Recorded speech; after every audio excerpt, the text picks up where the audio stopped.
말씀 봉독해 드리겠습니다. 그리스도께서 죽은 자 가운데서 다시 살아나셨다 전파되었거늘 너희 중에서 어떤 사람들은 어찌하여 죽은 자 가운데서 부활이 없다 하느냐. 만일 죽은 자의 부활이 없으면 그리스도도 다시 살아나지 못하셨으리라. 그리스도께서 만일 다시 살아나지 못하셨으면 우리가 전파하는 것도 헛것이요 또 너희 믿음도 헛것이며 또 우리가 하나님의 거짓 증인으로 발견되리니 우리가 하나님이 그리스도를 다시 살리셨다고 증언하였음이라.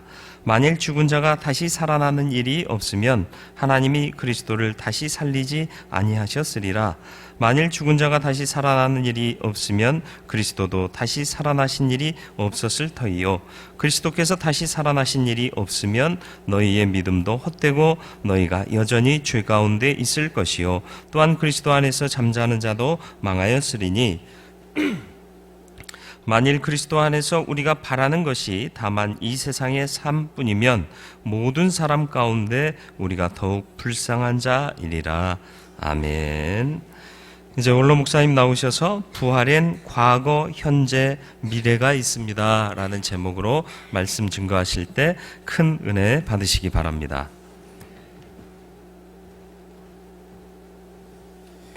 할렐루야. 오늘은 참으로 기쁜 날입니다. 우리 기독교의 최대의 명절인 예수 그리스도께서 십자가에 죽으셨다가 죽음의 권세를 이기시고 다시 살아나신 부활절 명절입니다. 우리는 매년 이때가 되면 부활절 예배를 드립니다. 그런데 제가 오늘 말씀을 드리기에 앞서서 한 가지 질문을 하려고 합니다. 사람이 죽었다가 다시 살아날 수가 있습니까? 없습니까?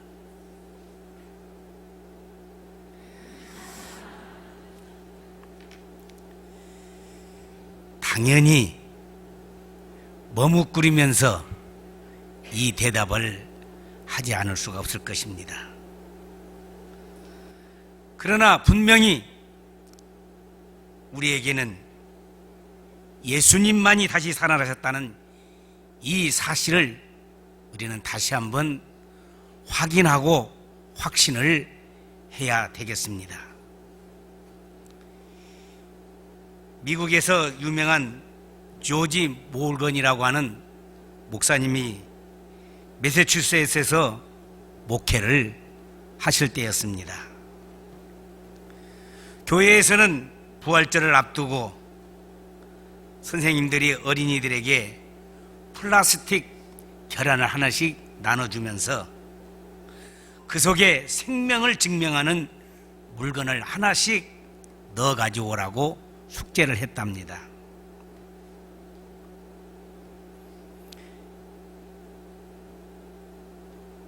그 교회에는 중병에 걸린 8살 소년 톰이 있었는데 늘 휠체어를 타고 교회 예배에 출석을 합니다.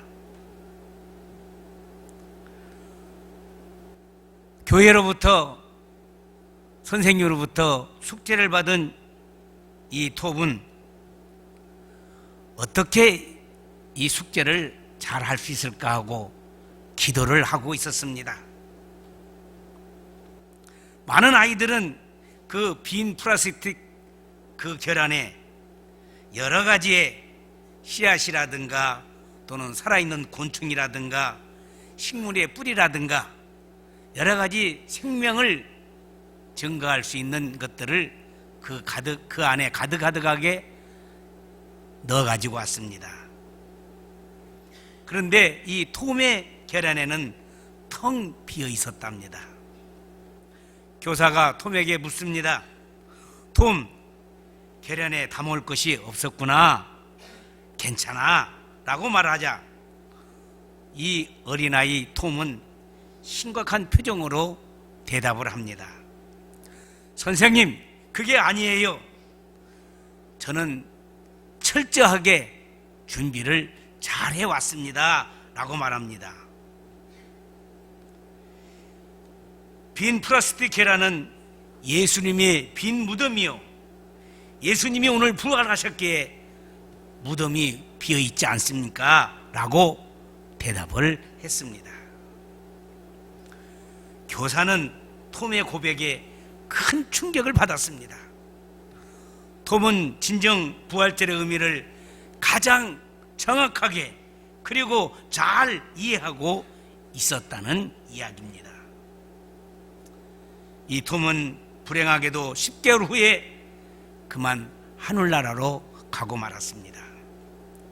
그런데 그의 무덤에는 꽃 대신 빈 플라스틱 계란이 놓여 있게 되었습니다. 그것은 톰의 부활을 상징하는 강력한 메시지였다는 사실입니다. 사랑하는 우리 대언의 가족 여러분, 우리는 매년 이때가 되면 부활절 예배를 드립니다마는 과연 이 톰과 같은 마음으로 우리의 마음속에 예수님의 부활을 확신하고 믿고 또 그리고 우리의 삶 속에 이 부활의 삶으로 살아가고 있느냐고 묻고 싶습니다. 석가나 공자, 마음헤트, 그들의 무덤은 지금도 있고 그 무덤 속에는 그들의 유골이 묻혀 있습니다.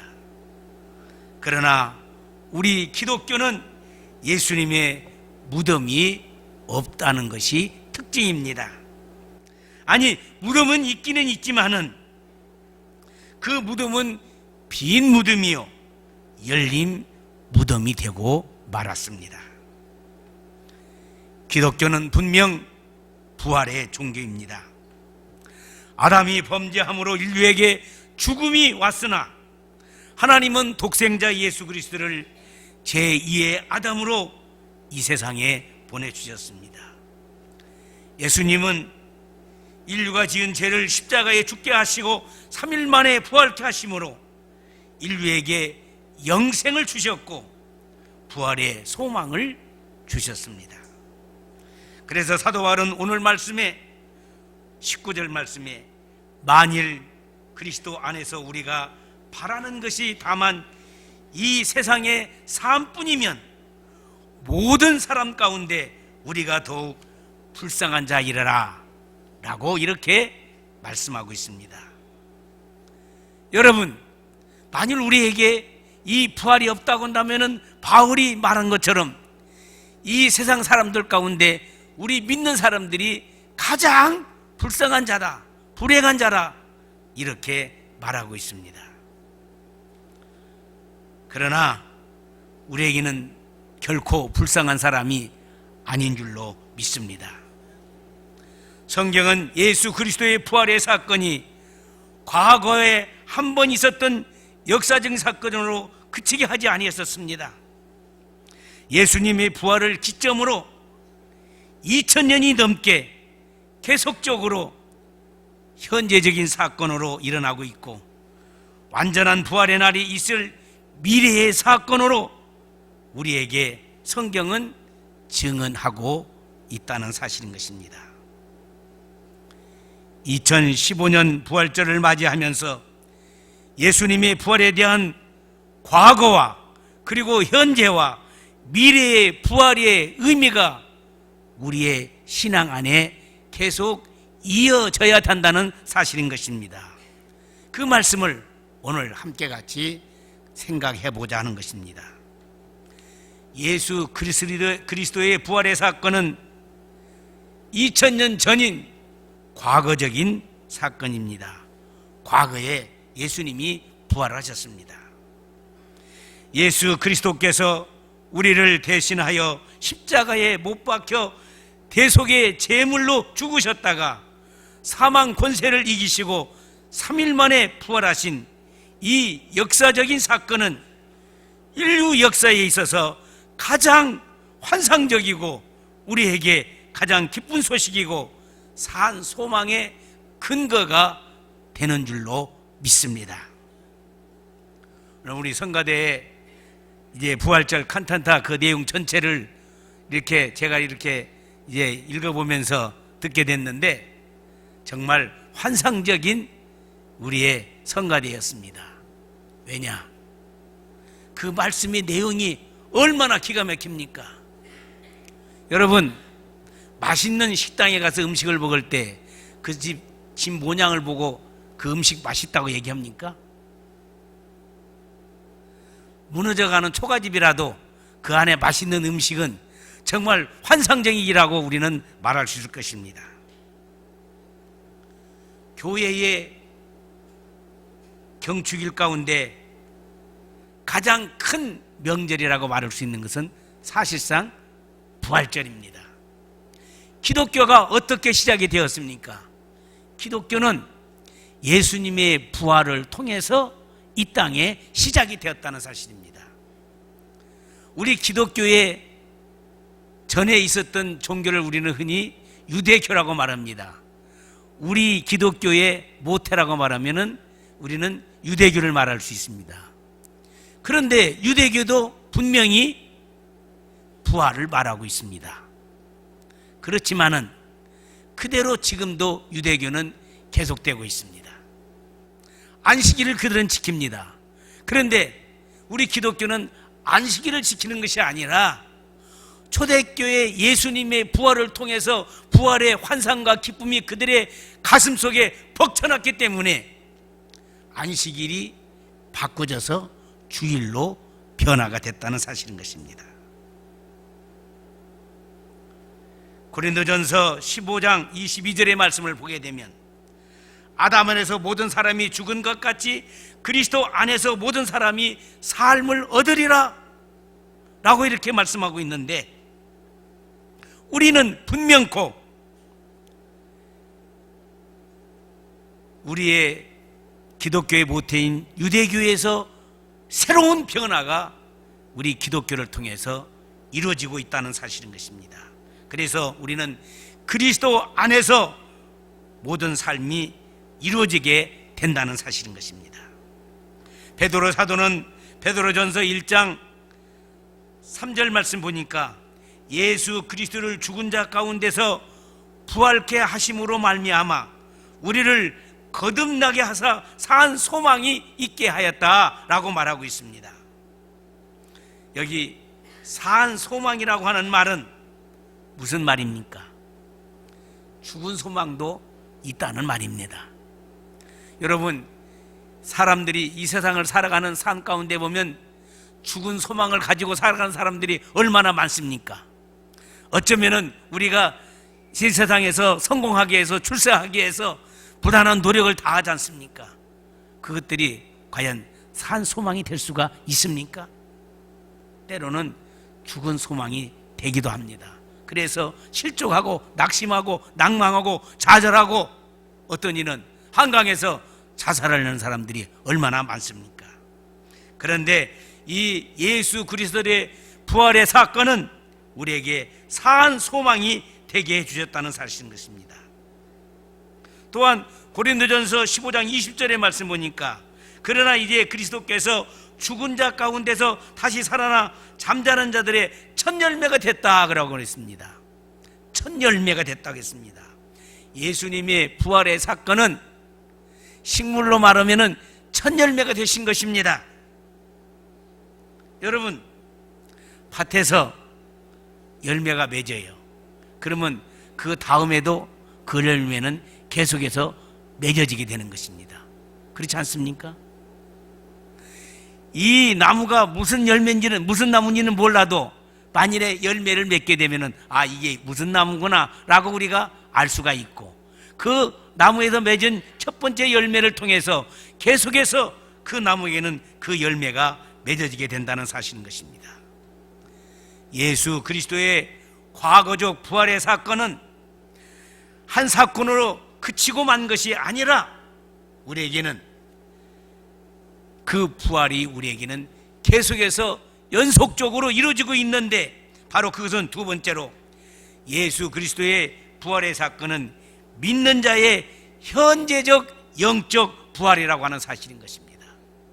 예수님이 단 이례적으로 그만 부활하고 그걸로 끝이는 것이 아니라 그것이 부활의 첫 열매가 되시어서 우리로 하여금 계속해서 이 부활의 열매를 맺으면서 살아갈 수 있도록 해주시는 것이 현재적 영적 우리의 부활의 삶이라고 하는 것입니다. 에베소서 2장 4절의 말씀을 보면 긍휼에 풍성하신 하나님이 우리를 사랑하신 그 큰 사랑을 인하여 허물로 죽은 우리를 그리스도와 함께 살리셨다라고 이렇게 말하고 있습니다. 그리스도와 함께 살리셨다는 것은 바로 구원받은 자의 삶을 의미하는 것입니다.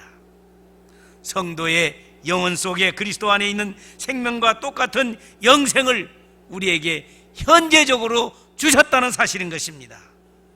그러므로 우리는 이 세상을 살아가면서 때로는 힘들고 어렵고 낙심되고 절망되고 하는 일들이 종종 있으나 우리는 그런 절망에서 넉넉하게 이길 수가 있다는 사실인 것입니다.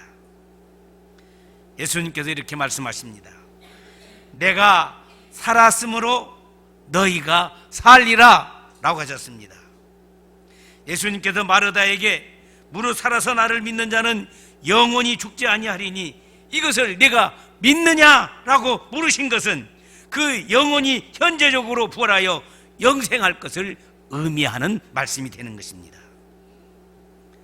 예수님은 율법으로 죽었다가 부활하신 것 같이 우리를 또 죄와 율법으로 죽었으나 예수 그리스도 안에서 현재적으로 우리는 다시 우리에게 영원한 삶이 이어지고 있다고 하는 것입니다. 일본에 석태량이라고 하는 사람이 있었습니다. 이 사람은 어느 집 큰 상점 점원이었는데 그 상점 주인이 갑자기 그만 세상을 떠나고 말았습니다.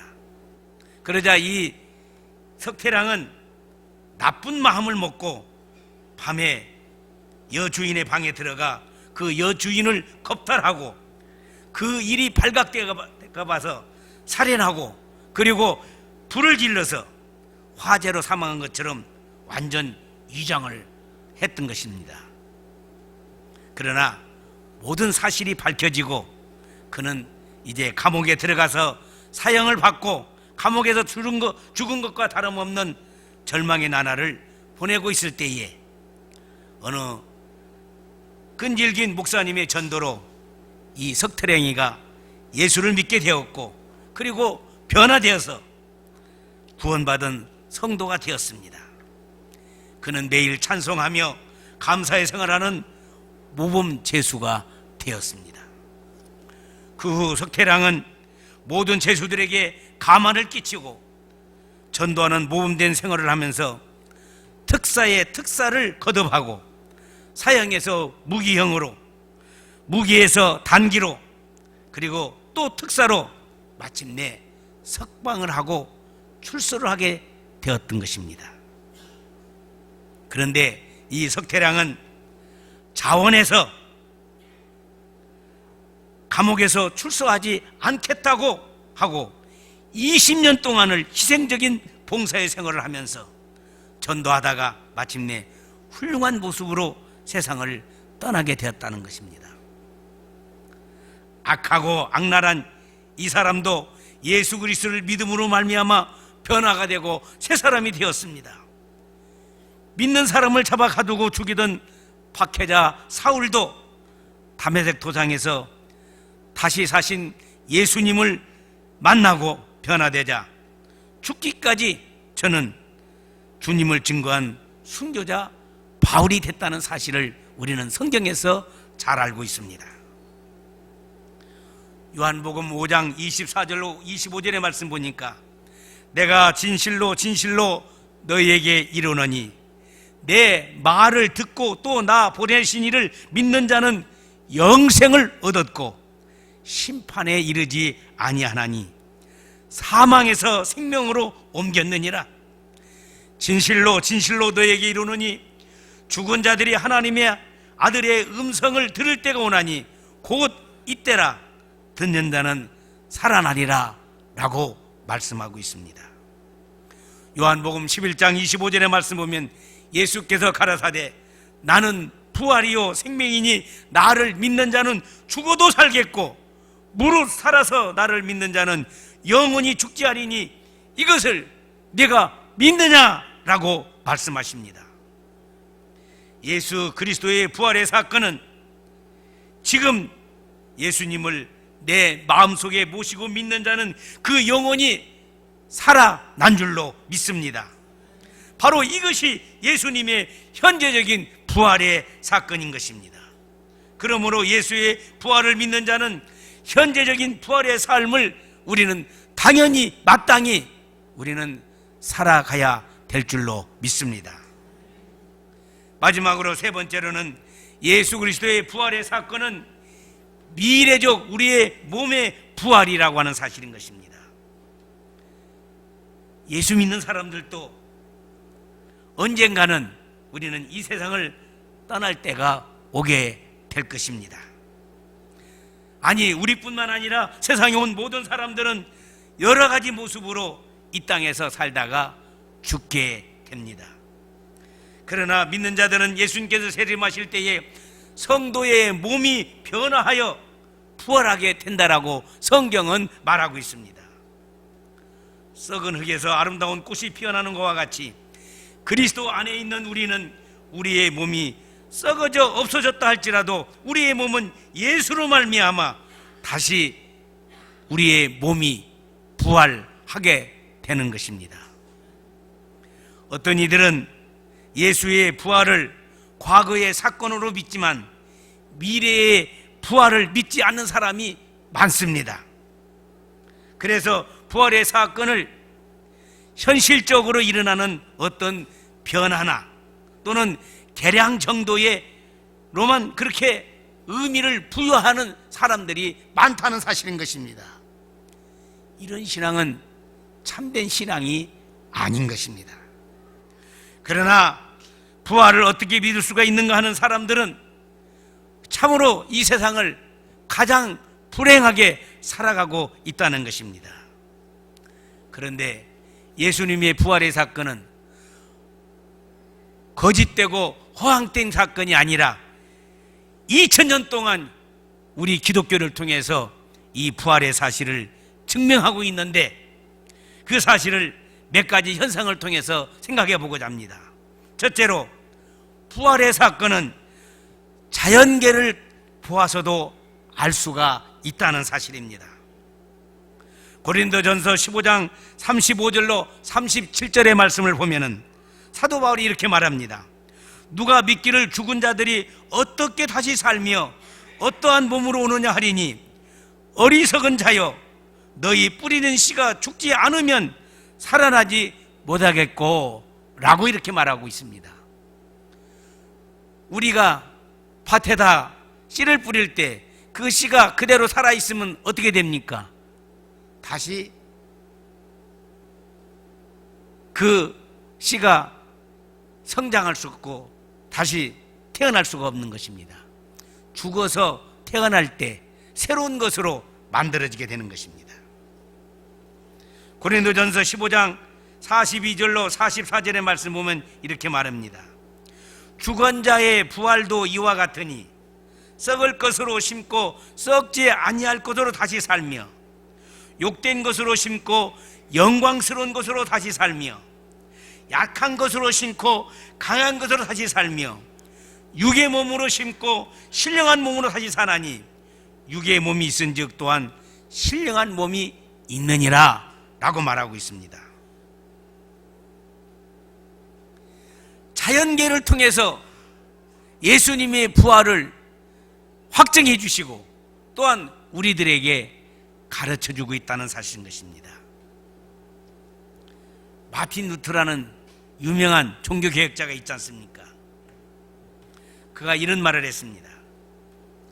주님의 부활의 약속은 성서에만 기록한 것이 아니라 봄철에 돋아나는 푸른 잎사귀에도 기록했다라고 이렇게 말했습니다.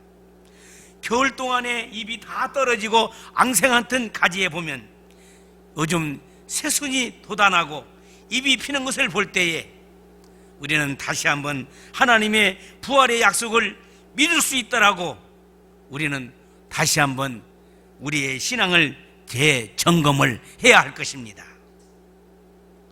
두 번째로 예수님의 부활의 사건은 본능적인 면에서도 이제 부활을 증거할 수가 있습니다.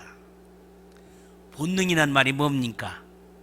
사람이 이 세상에 태어날 때부터 또 어떤 생물이 태어날 때부터 있게 될 때부터 본능적으로 본성적으로 가지고 있는 근본적으로 가지고 있는 그런 것이 제 본능이라고 말합니다. 그래서 본능이 있다고 하는 것은 본능의 대상이 있다는 말입니다. 사람이 이성의 본능이 있다고 하는 것은 그 이성의 대상인 여성이 있고 남성이 있다는 말이 아니겠습니까? 식욕이 있다고 하는 것은 그 대상이 음식이 있기 때문인 것입니다. 오리는 물에서 헤엄치려고 하는 본능을 가지고 태어났기 때문에 물을 보면 헤엄쳐 들어가는 이제 그런 습성이 있게 되는 것입니다. 만물의 영장에게 우리 사람에게는 영생과 부활에 대한 본능이 있기 때문에 100살이 돼도 그분이 100살만 사십시오 라고만 말한다면 마음에 섭섭한 마음을 가지게 된다는 것입니다. 모든 사람은 본능이 있는데 무슨 본능이 있느냐? 영생하고 부활할 그런 본능이 있기 때문에 우리는 그 본능대로 살아가고 있다는 사실인 것입니다. 그런데 이 부활을 얻을 수 있는 사람이 있습니다.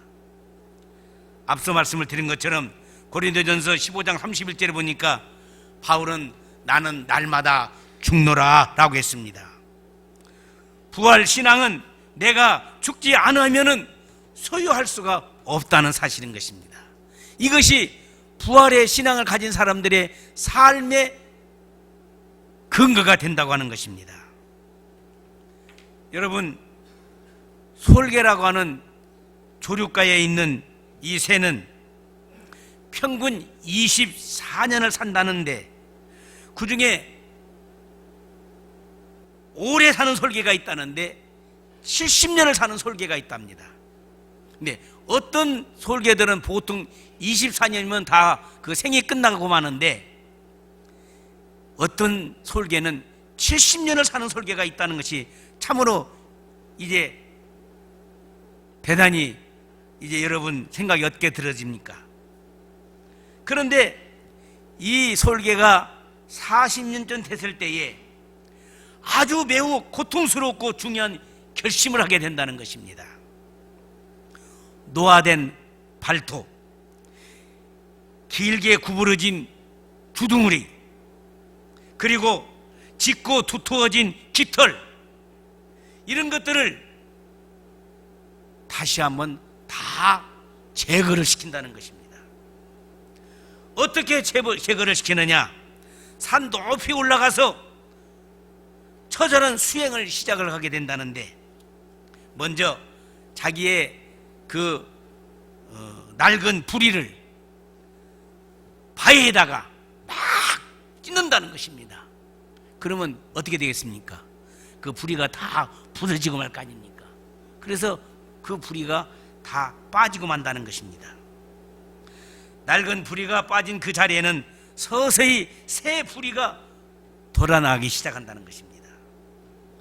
새롭게 돋은 새 부리로 이번에는 발톱을 이제 뽑아낸다는 것입니다. 새롭게 돋아난 그 자기의 주둥아리를 가지고 발톱을 막 뽑아낸다는 것입니다. 그리고 이어서는 깃털을 하나씩 다 뽑아버린다는 것입니다. 이렇게 돼서 반년쯤 되어서 발톱과 새 깃털과 깃털로 무장한 솔개는 완전히 새로운 이제 모습으로 변신을 해서 다시 힘차게 하늘을 오르게 되는데 30년 이상의 수명을 더 오래 살게 된다는 것입니다. 제가 이 말씀을 드리는 것은 우리 그리스도인들의 삶은 이 세상에서 힘드는 것이 사실 많이 있지 않습니까? 예수 믿지 아니하고 우리가 세상을 살아가면 때로는 편할 때가 많이 있었을 거예요.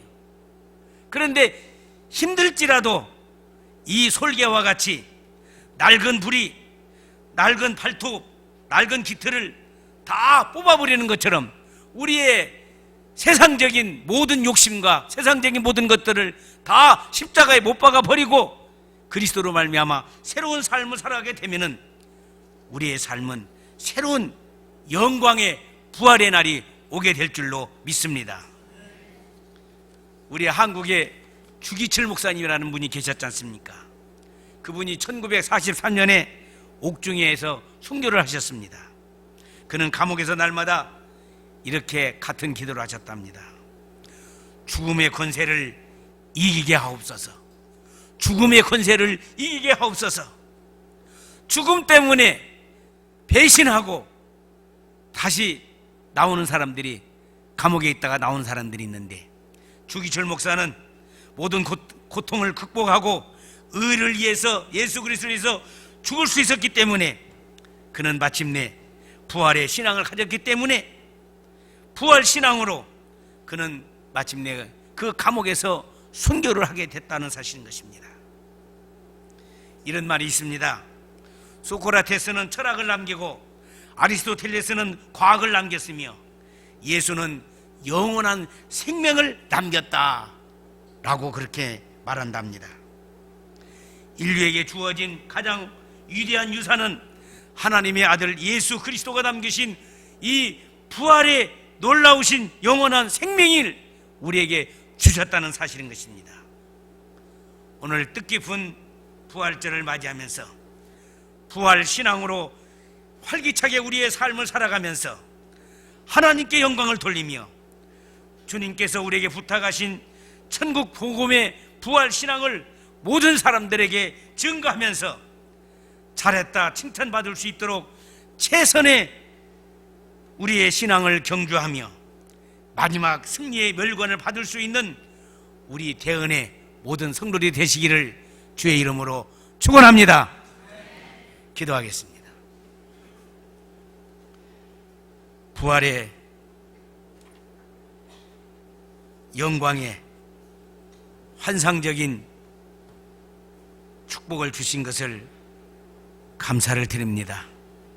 그러나 우리들의 신앙이 때로는 세상에 그만 억눌리고 세상 삶에 그만 휩쓸려져서 부활신앙이 때로는 흐려지고 약해지는 경우가 얼마나 많습니까?